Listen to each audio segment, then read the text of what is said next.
Hello बच्चों, मैं लखन सैनी राजस्थान सरकार और वेदांता के सीएसआर इनिशिएटिव ई कक्षा में आपका स्वागत करता हूं, जिसके टेक्निकल पार्टनर है मिशन ज्ञान। बच्चों, आज हम स्टार्ट कर रहे हैं कक्षा 10 की गणित की पाठ्य पुस्तक का एक और नया अध्याय संख्या 17, केंद्रीय प्रवृत्ति के माप। बच्चों, केंद्रीय प्रवृत्ति के माप क्या होते हैं, ये समझने से पहले हमें ये समझना होगा कि ये किसकी केंद्रीय प्रवृत्ति के माप है, हम किनके केंद्रीय प्रवृत्ति के माप निकाल रहे हैं, क्यों निकाल रहे हैं। तो देखिए बच्चों, सबसे पहले समझते हैं कि केंद्रीय प्रवृत्ति के माप किन चीज़ों के निकाले जाएंगे। तो केंद्रीय प्रवृत्ति के माप किसके निकाले जाते हैं? आंकड़ों के, डेटाज के केंद्रीय प्रवृत्ति के माप निकाले जाते हैं। अब आंकड़े क्या होते हैं, डेटा क्या होती है? तो देखो बच्चों, आंकड़े जो शब्द है, डेटा जो शब्द है, उसका अर्थ है दिए गए तथ्य अथवा सूचनाएं। मतलब डेटा का कोई और ज़्यादा अर्थ नहीं होता है, सिंपल सा अर्थ है सूचनाएं। अगर सूचनाओं का क्या है, गणितीय रूप में आप व्यक्त करते हैं, किन्हीं भी सूचनाओं या तथ्यों को आप गणितीय रूप में व्यक्त करते हैं, तो उन सूचनाओं को हम क्या कहते हैं? डेटा। जैसे कि अगर हम बात करें कि कक्षा 10 आपकी कक्षा के विद्यार्थियों के किसी टेस्ट में प्राप्तांक, तो प्राप्तांक क्या है? किसी बच्चे के 10 में से 10 नंबर आए हैं, किसी के 8, किसी के 9, किसी के 5 और किसी के 2, 3 या 1 या किसी के 0 नंबर। तो ये क्या है? सूचना है। किस बात की सूचना है? कक्षा 10 के विद्यार्थियों के कक्षा टेस्ट में 10 में से आए गए, 10 में से प्राप्तांकों की, ठीक है, 10 में से लाए गए नंबरों की क्या है? सूचना है। तो और इन सूचनाओं का ये निरूपण कैसा है? गणितीय निरूपण है। तो सूचनाओं को गणितीय रूप में व्यक्त करना ही क्या है? आंकड़े हैं। तो आंकड़े क्या होते हैं? सूचनाएं होती हैं या दिए गए तथ्य होते हैं। अब देखते हैं आंकड़े कितने प्रकार के होते हैं बच्चों। तो एक तो होते हैं प्राथमिक आंकड़े और एक होते हैं द्वितीयक आंकड़े। और ये क्लासिफिकेशन किस आधार पे किया जाता है? देखिए बच्चों, आंकड़े अगर आपको चाहिए तो आपको क्या करना पड़ेगा? आंकड़ों का संग्रहण करना पड़ेगा, कहीं ना कहीं से उनको एकत्रित करना पड़ेगा, ठीक है। तो अगर आंकड़े आप खुद से इंडिविजुअल क्या करते हैं, सर्वे करके एकत्रित करते हैं, तो ऐसे आंकड़ों को हम कहते हैं प्राथमिक आंकड़े। मतलब खुद से, स्वयं क्या करें? स्वयं एकत्रित करें, ठीक है। जैसे कि टेस्ट लिया और मैंने क्या किए? आंकड़े एकत्रित किए और बनाए खुद से, किस बच्चे के कितने मार्क्स आए, ठीक है। तो ये क्या हो गए? प्राथमिक आंकड़े। लेकिन द्वितीयक आंकड़े क्या होते हैं? जो किसी स्रोत से प्राप्त हो।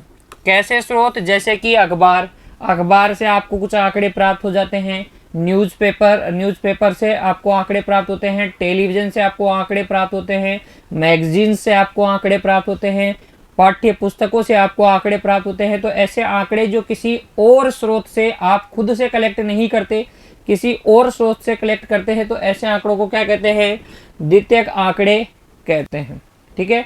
आंकड़े क्यों हम कलेक्ट करते हैं? ताकि हम क्या कर रहे हैं, उन जिस संदर्भ में आंकड़े एकत्रित किए जा रहे हैं उसका क्या करें, हम उसको आसानी से पढ़ पाएं बच्चों, ठीक है, समझ पाएं, उस चीज को समझ पाएं। जैसे कि अगर हमने आंकड़े एकत्रित किए हैं राजस्थान में होने वाले रोड एक्सीडेंट्स की, तो हम समझ पाएंगे कि रोड एक्सीडेंट कितने होते हैं, किस क्षेत्र में ज़्यादा रोड एक्सीडेंट होते हैं, किस क्षेत्र में कम रोड एक्सीडेंट होते हैं। तो ऐसे नतीजे, ऐसी सूचनाएं या सूचनाओं से हम कुछ कंक्लूजन निकाल सके, निष्कर्ष निकाल सके, इसलिए हम आंकड़ों का क्या करते हैं? एकत्रीकरण करते हैं। और फिर आंकड़ों का क्या करते हैं? हम निरूपण करते हैं। बच्चों देखिए, आंकड़ों का निरूपण क्यों करते हैं? आंकड़ों का निरूपण कैसे कैसे कर सकते हैं? पहले तो इस बात पे ध्यान दीजिए। हम सारणी बनाकर आंकड़ों को दिखा सकते हैं, दंड आलेख द्वारा दिखा सकते हैं, पाई चार्ट द्वारा दिखा सकते हैं, आयती चित्रों के माध्यम से दिखा सकते हैं, ग्राफ से दिखा सकते हैं। कई सारे तरीकों से हम आंकड़ों का निरूपण कर सकते हैं। क्यों करते हैं? ताकि हम आसानी से उनको पढ़ सके, चित्र को देख लें और हमें समझ में आ जाए कि वास्तव में क्या कहना चाह रहा है। एक उदाहरण के तौर पे आप देखिए, पिछली 5 पारियों में अगर हम विराट कोहली के प्रदर्शन की बात करें, तो आपको विराट कोहली की 5 पारियों के आंकड़े, यानी उसके द्वारा बनाए गए जो रन हैं, द्वारा जो बनाए गए रन हैं, उनको आपको इस आलेख में, इस चित्र में क्या किया गया है? दिखाया गया है। अब देखिए, पहली पारी में उसने कितने रन बनाए? 55। फिर दूसरी पारी में उसने कितने रन बनाए? 20 रन बनाए। अगली पारी में कितने रन बनाए, 35 रन बनाए, 35 नहीं बच्चों 40 रन बनाए, 40 रन बनाए, देख रहे हैं आप 40। अगली पारी में कितने बनाए, 70, और उसके अगली पारी में कितने रन बनाए, 10 रन बनाए। तो आसानी से हम देख पा रहे हैं कि विराट कोहली का जो प्रदर्शन है पिछली 5 पारियों में, हम ग्राफ के द्वारा उसको आसानी से समझ गए। सबसे ज्यादा रन कौन सी पारी में बनाए, बिल्कुल चौथी पारी में सबसे ज्यादा रन बनाए, देखते ही आपको पता चल गया। ठीक है, सबसे कम कब बनाए तो भी आप इस चित्र को देख के बता सकते हैं। तो हम आंकड़ों को क्या करते हैं, एकत्रीकरण करते हैं, फिर उनका निरूपण करते हैं। ठीक है, और फिर बच्चों हम चाहते हैं कि हमें कोई एक ऐसा आंकड़ा मिल जाए जो सारे आंकड़ों का क्या करे, प्रतिनिधित्व करे। क्यों हम ऐसा आंकड़ा चाहते हैं, देखिए पहले हम बात करते हैं केंद्रीय प्रवृत्ति के माप की, फिर मैं आपको बताऊंगा कि ये जिस प्रतिनिधित्व करने वाले आंकड़े की बात हो रही है वो क्या होता है। जब हम किसी सर्वे में बहुत सारे आंकड़े ज्ञात हो, किसी सर्वे के बहुत सारे आंकड़े ज्ञात हो, जैसे कि किसी कक्षा के अंदर 50 बच्चे हैं और 50 बच्चों का हमने क्या लिया है, परीक्षा ली है 50 मार्क्स की, या 100 मार्क्स में से हमें मार्क्स देने हैं।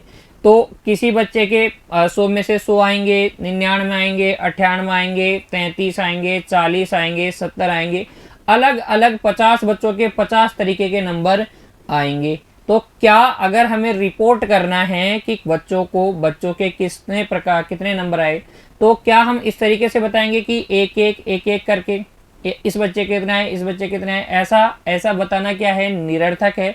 जबकि हम क्या बताना पसंद करते हैं कि लगभग में बताते हैं कि ज़्यादातर बच्चों के फर्स्ट डिवीज़न आई है, ज़्यादातर बच्चों के सेकंड डिवीज़न मार्क्स आए हैं, इस तरीके से हम बताते हैं। तो हम क्या करते हैं बच्चों, उन सारे आंकड़ों को, जितने सारे आंकड़े हमें प्राप्त हुए हैं सर्वे में, उन सभी आंकड़ों को रिप्रेजेंट करने वाला एकमात्र आंकड़ा ढूंढने की प्रयास करते हैं। और ऐसा आंकड़ा जो ऐसा कोई संख्यात्मक मान, सभी आंकड़ों में से ऐसा कोई संख्यात्मक मान जो सभी आंकड़ों का क्या करे, सभी आंकड़ों के आसपास हो और अधिकांश आंकड़ों का प्रतिनिधित्व करे, तो ऐसे आंकड़ों को हम कहते हैं केंद्रीय प्रवृत्ति के माप। बच्चों देखिए, आपने देखा होगा क्रिकेट के अंदर खिलाड़ियों की क्या बताई जाती है, एवरेज बताई जाती है, और फिर आपको कहा जाता है कि ये खिलाड़ी का एवरेज सबसे अच्छा है, इसलिए इस खिलाड़ी को टीम में रखना चाहिए, इसका एवरेज बेकार है इसलिए इसको टीम में नहीं रखना चाहिए। तो वो एवरेज जो चीज़ आई है, जो शब्द आया है, वो जो आंकड़ा आया है एवरेज का, कहाँ से आया है बच्चों, वो आया है केंद्रीय प्रवृत्ति के माप से। तो केंद्रीय प्रवृत्ति के माप, मेजर्स ऑफ सेंट्रल टेंडेंसी क्या होती है, जितने भी ज्ञात आंकड़े हैं उन सभी आंकड़ों के आसपास का एक ऐसा संख्यात्मक मान जो सभी आंकड़ों को क्या करे, प्रतिनिधित्व करे, उस आंकड़े को हम कहते हैं केंद्रीय प्रवृत्ति की माप। जैसे बच्चों एक उदाहरण अगर हम लें, तो किसी विद्यालय की कक्षा 10 के 15 विद्यार्थियों की आयु इस तरीके से हैं, 14, 15, 14, 13, 12, 14, 14, 15, 14, 13, 16, 14, 16, 14, 15। तो आप कहेंगे कि इस कक्षा की विद्यार्थियों की आयु क्या है, लगभग 14 से 14.5 वर्ष है। तो जो आप बोल रहे हैं ये लगभग 14 से 14.5 वर्ष, तो आप क्या कर रहे हैं, एक ऐसा आंकड़ा बोल रहे हैं जो इन सभी आंकड़ों का क्या कर रहा है, इन सभी आंकड़ों का प्रतिनिधित्व कर रहा है। और ये जो आंकड़ा है 14 से 14.5 या 14.5 या 14.3, ये एक्चुअल में क्या है, केंद्रीय प्रवृत्ति की माप है। इस आंकड़े तक हम पहुंचते कैसे हैं, क्या क्या विधियां हैं केंद्रीय प्रवृत्ति के माप निकालने के लिए, या कौन कौन से ऐसे आंकड़े हैं जिनको हम केंद्रीय प्रवृत्ति के माप कह सकते हैं। तो आइए बच्चों उनके बारे में चर्चा करते हैं।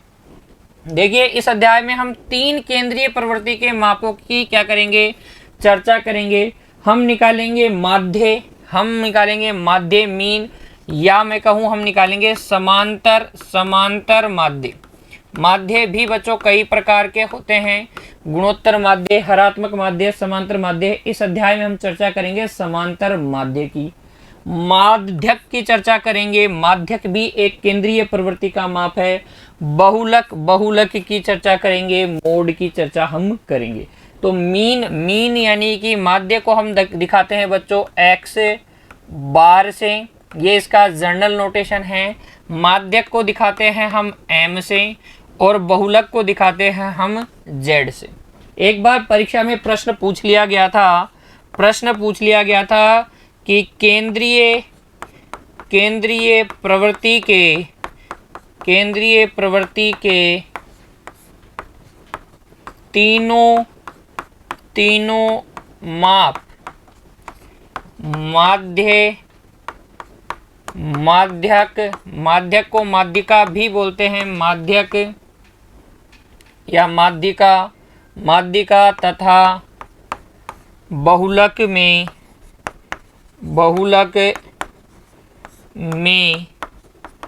संबंध बताइए। तो बच्चों इन तीनों में जो संबंध होता है वो आपको याद कर लेना है। 3 median equal to mode plus 2 mean. अर्थात मैं कहना चाह रहा हूँ 3 गुणा माध्यक बोल दें या माध्यिका बोल दें बराबर बहुलक प्लस 2 गुणा माध्य। ये किसमें संबंध होता है? केंद्रीय प्रवृत्ति की तीनों मापों जिसका अध्ययन हम इस अध्याय में करने वाले हैं। समांतर माध्य कहने का मतलब आपको समांतर माध्य ही समझना है। बहुलक और माध्यक में क्या संबंध होता है? 3 median equal to mode plus 2 mean. तो बच्चों क्या मेरी बात आपको समझ में आई? केंद्रीय प्रवृत्ति के माप क्या होते हैं? पहले तो ये बताइए कि केंद्रीय प्रवृत्ति की माप किसकी ज्ञात की जाती है? आंकड़ों की। आंकड़े क्या होते हैं? इंफॉर्मेशंस होती हैं। कितने प्रकार की होती हैं? प्राथमिक और द्वितीयक होती हैं। फिर हम आंकड़ों को जब एकत्रित करते हैं तो उनका क्या करते हैं? निरूपण करते हैं। क्यों निरूपण करते हैं? ताकि सुविधाजनक तरीके से हम उनको पढ़ सकें। ठीक है। फिर हम केंद्रीय प्रवृत्ति की माप के बारे में चर्चा करते हैं। क्या होती है केंद्रीय प्रवृत्ति की माप? कितने तरीके से निकाल सकते हैं? तो 3 तरीके से निकालेंगे। इस अध्याय में हम माध्य निकालेंगे, माध्यक निकालेंगे और बहुलक निकालेंगे। ठीक है बच्चों। होते क्या हैं? केंद्रीय प्रवृत्ति की माप ऐसे आंकड़े होते हैं, ऐसा आंकड़ा होता है या ऐसा कोई संख्यात्मक माप होता है जो सभी आंकड़ों का क्या करता है? प्रतिनिधित्व करता है। तीनों केंद्रीय प्रवृत्ति के मापों में क्या संबंध होता है? 3 median equal to mode plus 2 mean. ये बातें आपको समझ में आ गई बच्चों।